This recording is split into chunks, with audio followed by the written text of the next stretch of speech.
When you say there is a man who is coming to speak to you, Reverend Theo, he's a voice in the city. You don't become a voice, sir, anyhow. There's a price you pay in the secret. I don't know if I'm talking to somebody who wants to be a voice. I don't know if there's somebody who wants to rise here. Oh my God. Oh my God. Oh my God. Well, we thank God for those men who went on a total 7-day fast to close an old chapter, an old book, a faulty foundation, a faulty administration, and to open a new chapter, a new book, a new order. It took a 7 days fast to do that.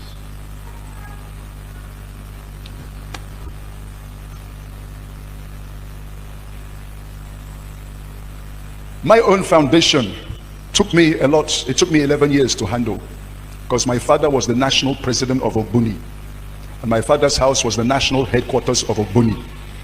If you don't know what is called Ogbuni, every power that holds the government of Nigeria is Ogbuni. My father was in charge of Ogbuni, and every governor and every man who enters any place, you must come to my father and bow, and you must know how to pound brand new live babies in mortar and eat the flesh and drink the blood to enter power. My father was the man in charge. When you come from a foundation where your father is Oga in charge of Ogboni fraternity, my father was also in charge of Ekpe. Whether you talk of traditional as far as Calabar, Cross River, or you talk of national, my father was Oga in charge. And that is my foundation. And for me to be able to ascend from that foundation, brother, it wasn't eating.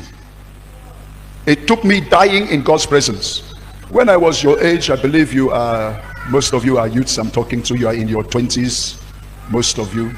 I think I did my first 9-day fast when I was 21 years of age. 9 days, no food, only water. That same year, I did a 21-day fast, no food, only water. And then the next year, I did a 30-day fast, no food, only water. Why all of this fasting? You go and try and live in Ogboni headquarters. My father's house, that's the place we call Prayer City today. Before you see Prayer City, before you see a new foundation, a new order, somebody died. Somebody paid the price. That was the place all the sacrifices that hold Nigeria used to take place. And so for me to close that chapter and raise a new order, I have to pay a very heavy price.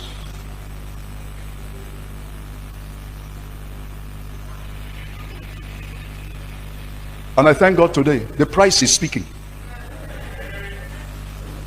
The price is speaking. When I came to Nigeria, God called me at the age of 20. I was not brought up here in Nigeria, I was brought up in London. I spent my first 18 years of my life. I was born in Calabar. My father is a Calabar man. My mother is a white woman, an English woman. That's why this pointed nose is not made in Aba, it's original. So I was born in Calabar. Before I can say Idemfo, they have taken me to London. And I spent all my schooling in London, from kindergarten, nursery school, primary school, secondary school, going to a higher institution, when the hand of God came upon my life and said, leave your motherland, come to your fatherland for the healing and deliverance of your people. In those days, I had my own house. It was a duplex. I had my own car, Triumph Herald 250. I bought it with my own money. I had my own motorcycle, Kawasaki 250. I had a 10-gear racer bicycle. And God said, leave your motherland, come to your fatherland for the healing and deliverance of your people. I don't know Calabar. I was a baby when I left Calabar. I've never eaten gari before, not to talk of draw soup. I don't know the language, I don't know the culture. And God said, leave London, come to Nigeria. I didn't argue. I sold all my properties. Within 2 weeks, I landed here in Calabar. When I came to Calabar, I said, let me take over the shoes of my father. My father was the greatest lawyer in the whole of the South. He had the largest chambers, law chambers, in the whole of Cross River, Akwa Ibom, down to Abia, down to Rivers. My father was an international lawyer that used to represent Nigeria in all the international courts. Any international case, my father would represent Nigeria. My father was one of the people who wrote the Constitution of Nigeria with Rotimi Williams. Rotimi Williams was the best man to my father when he married my mother. So when I came to Nigeria, I said, okay, seeing my father has a chambers, let me now go to study law. Let me go to University of Calabar, seeing it's one of the best law schools in Nigeria. And so I went to study law in Unical, and God came to Unical and said, I didn't call you to be a lawyer. I called you to be a deliverer to your people. So leave this place and go to Assemblies of God Bible College, Uyo. I did not argue with God. I packed all my things. The next day I was in Uyo Bible College. And I answered the call under the Assemblies of God. And the leadership of the Assemblies of God sent me to be an assistant pastor at a place called Etinian Abasi, under the Reverend F.C.M. Obuji. I was 21 years of age. I became an assistant pastor to a church of about 800 members, 800 attendants. And my senior pastor said to me, Theo, I am leaving the work in your hand. Why I brought you as an assistant pastor? I am doing my degree course at Umuahia, and I will not come back except month ending. We do accounts. First Sunday, second Sunday, third Sunday, you're the one to preach. All the Bible class, you're the one to preach. Sunday school is in your hand. Who am I? It's in your hand. Who am I? Johnny just come. Born again, only 2 years. Newly arrived from United Kingdom. Spent 18 years in London. That time, if you hear me speaking, you will not hear my tonation. I used to speak like a proper Englishman. You understand what I'm talking? That is how I used to speak. When I'm speaking to you, you have to strain your ears to hear me. And that was how a church of 800 within 3 months reduced to 700, 600, 500.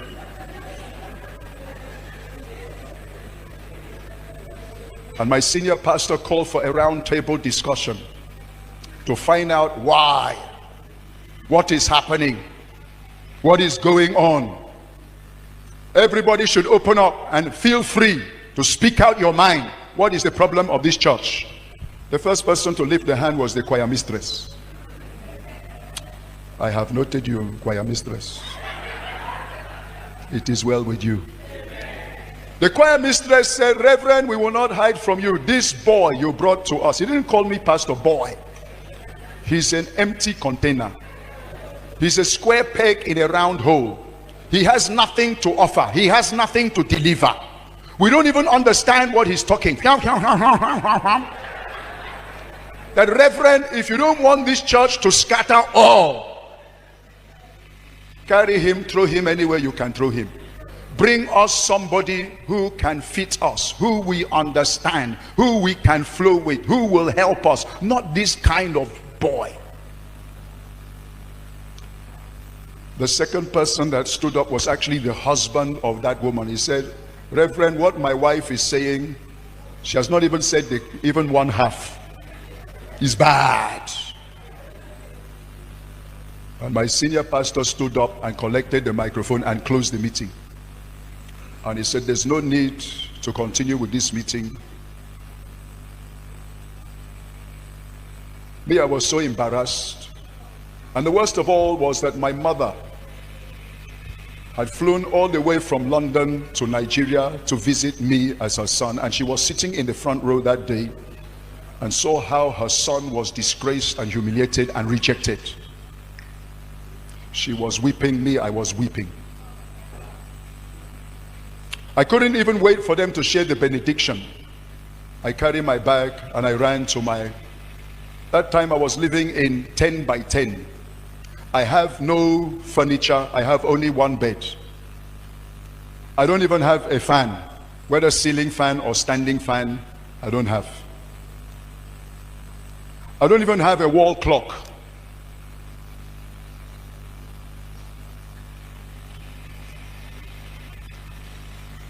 I was operating at a very low level in life, and I threw myself on the floor and I began to cry like a baby.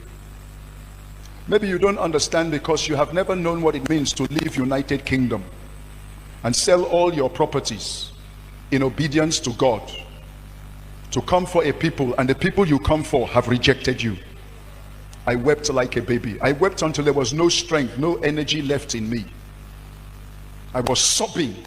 I said, God, where are you? You told me to leave UK. I've left UK. You told me to leave law studies. I left law studies. I have left everything. And look at what is going on here. They say I'm an empty container. They say I have nothing to offer.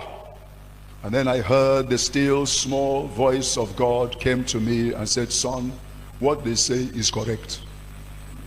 You are an empty container. You have nothing for your generation.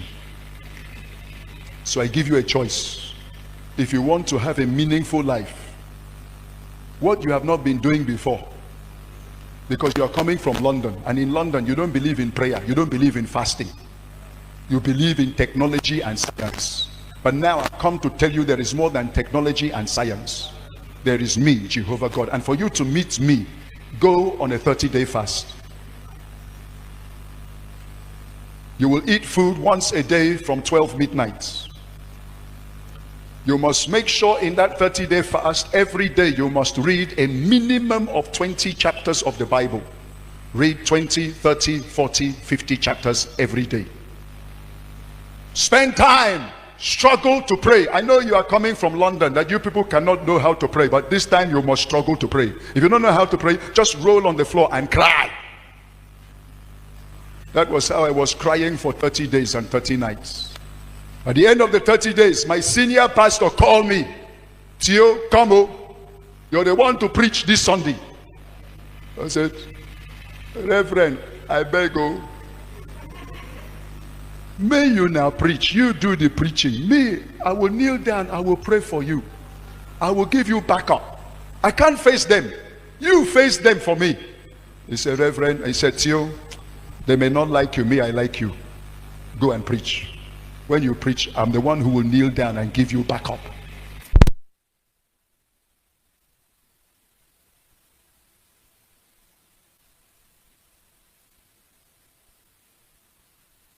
I concluded and handed microphone to my senior pastor, and I picked race back to my small 10 by 10 room and threw myself on the floor and cried like a baby and wept. God, what kind of nonsense is it's become even worse. You say I should go 30 days. I've struggled to go a full 30 days. It's worse than before. Where are you? What is this? And the Lord said, do you think that only 30 days is enough to change your story? You have not started. Go another 30 days. That's how I went the second 30 days. Some of you who doesn't like fasting, you will not like this message. And you may not even see the goodness of the Lord in the land of the living until you live this life. Because I've never seen any great man in the kingdom who rises without the discipline of fasting and prayer. I hope you know it's what we call the apostles' doctrine. There were 15 tenets of the apostles' doctrine. One of the apostles' doctrine is that every person, when you are baptized in water to receive Jesus, it is mandatory and compulsory that every Wednesday and Friday is 6 to 6 fasting. And all the believers in the early church, that was their lifestyle. When you read the writings of the early church fathers, there's a man called, he was called Bishop Epaphras. His own writing of 325 AD, he wrote there, who does not know that every Wednesday and Friday is the days of fasting for Christians all over the world? It was part of the apostle creed and doctrine. Sir, as long as the early church were living on fasting and prayer, you see the power and the glory.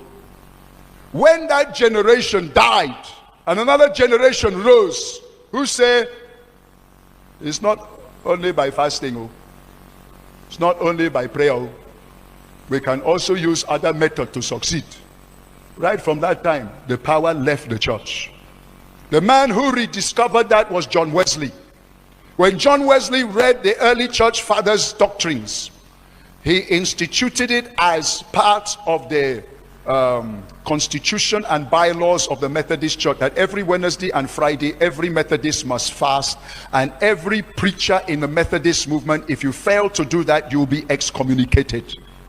That was how the Methodist Church became a movement and brought revival fire until John Wesley died. When that generation died, the glory lifted and the movement became a monument.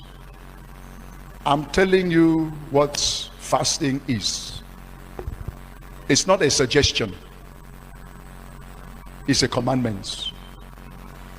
And that was how God said to me, you have not started, it'll go another 30 days. I struggled. At the end of the second 30 days, which was now 60 days of fasting, my senior pastor called me and said, Theo, come and preach. I said, Daddy, I beg you, you preach, let me pray for you. He said, no, you're the one to preach. I will pray for you.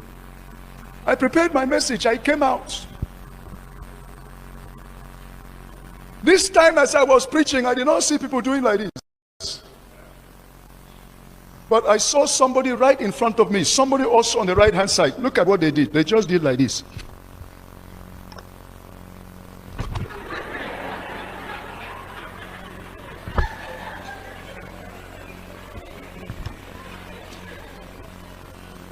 So the anointing for sleeping has increased. No need to continue preaching. I quickly concluded, handed microphone to my senior pastor and ran to my house and threw myself. I said, God, what kind of nonsense is this? Where are you?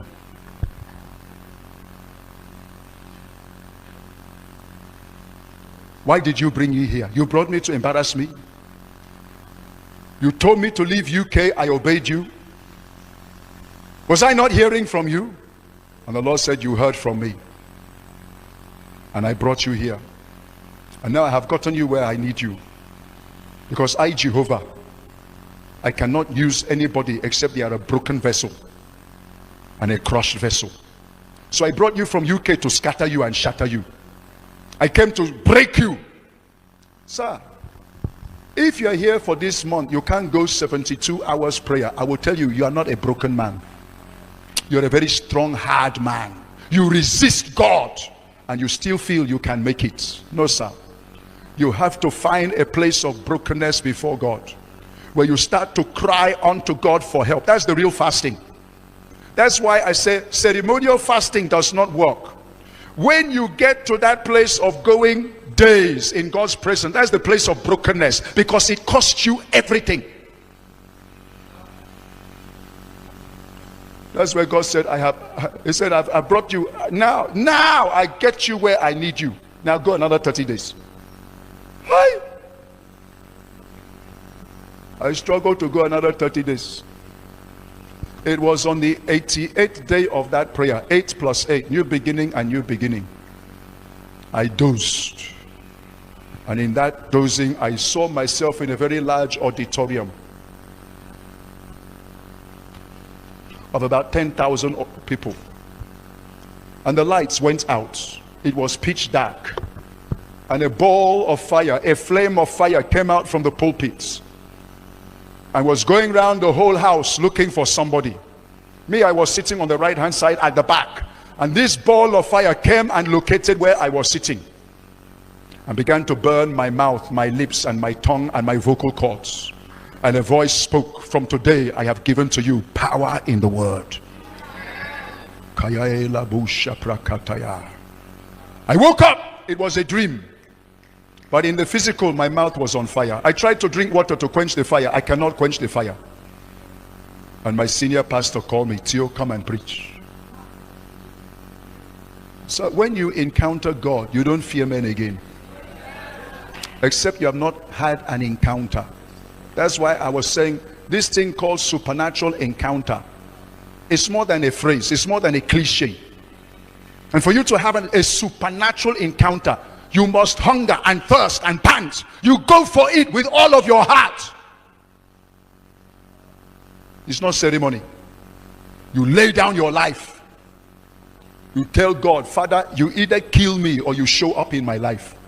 Show me your glory or take me out of this earth, because there's no need living again. That's encounter. Why? That was how God came, showed himself to me. And I came to preach to those same people. Up to today, I don't know what I preach. I don't even know whether I preach. All I know is I began to sing one song. He is Lord, he is Lord. He has risen from the dead. Every knee shall bow. In the middle of the song, the glory of God entered that house. People were somersaulting everywhere. The power of God was picking hefty men from their chair, lifting them, throwing them on the floor. You see them rolling everywhere. Hi! I said, God, what is this? They said, you have been seeking me for 90 days. I have come.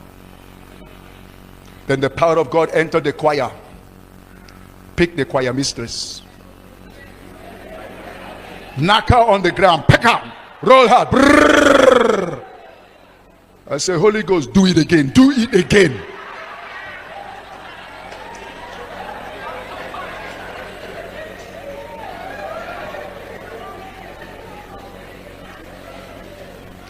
If you're a young man here and you don't know how to fast and pray, and you're not ready to fast and pray, you are wasting your youthful strength. It is now you are young, you have the strength, you have the energy. This is the time you should be consecrating yourself, going extra miles. Even as a young lady, I thank God I married a woman who, even when she was a young lady, she was always on fasting, always on prayer.